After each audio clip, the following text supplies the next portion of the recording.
एक लड़का था, वह काफ़ी गरीब था।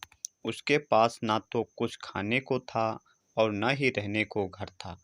वह अपने दोस्त के घर रहता था। उसने एक छोटी-सी कंपनी में पेंटिंग का काम करना शुरू कर दिया। धीरे-धीरे उसके पास काफ़ी पैसे भी हो गए।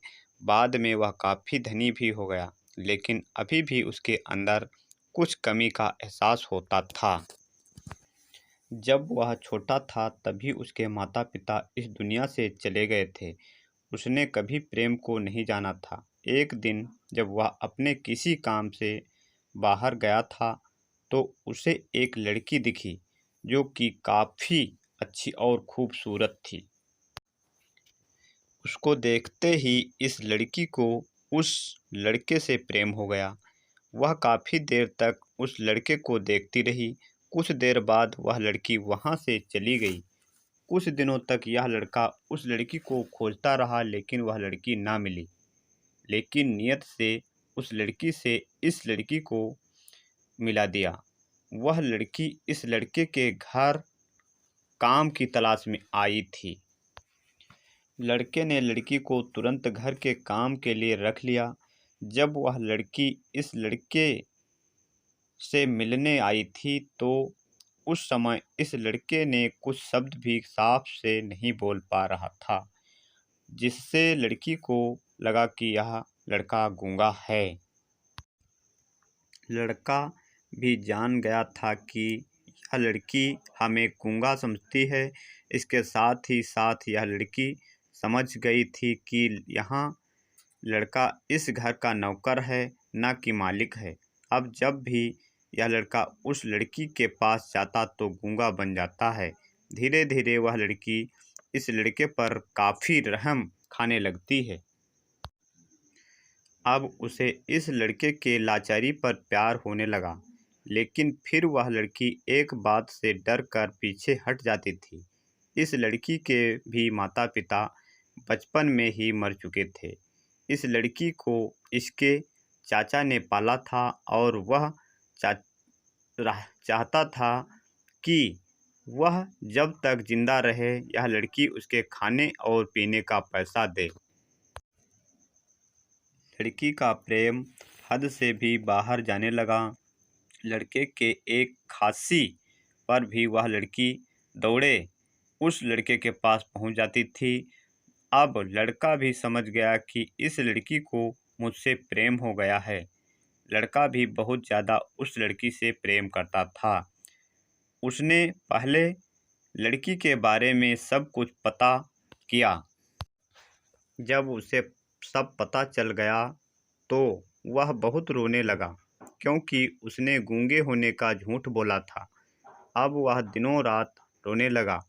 लड़की अपने सैलरी में से लड़के की इलाज करवाने को कहती थी। एक दिन सुबह ही उस लड़की को पता चला कि वह लड़का हॉस्पिटल में भर्ती है। वह लड़की दौड़ते हुए जब हॉस्पिटल में पहुंची तो उसने देखा कि लड़का बेड पर बेहोश पड़ा है।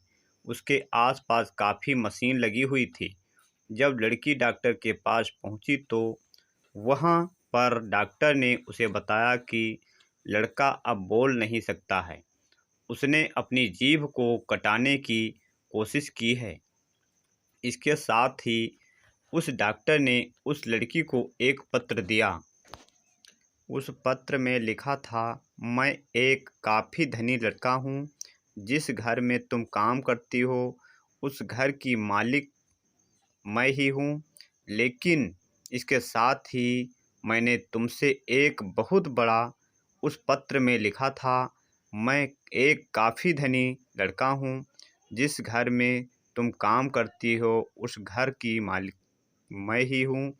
लेकिन इसके साथ ही मैंने तुमसे एक बहुत बड़ा झूठ बोला है कि मैं एक गूंगा हूँ।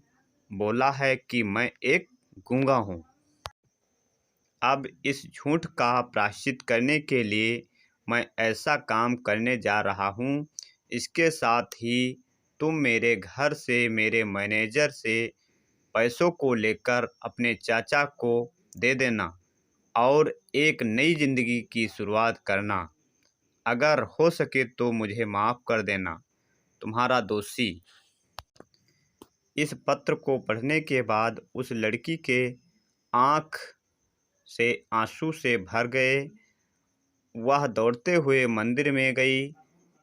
उसने भगवान के सामने कसम खाया कि जब तक वह लड़का बोलने नहीं लगता है तब तक वह कुछ नहीं खाएगी, भले ही वह मर क्यों ना जाए।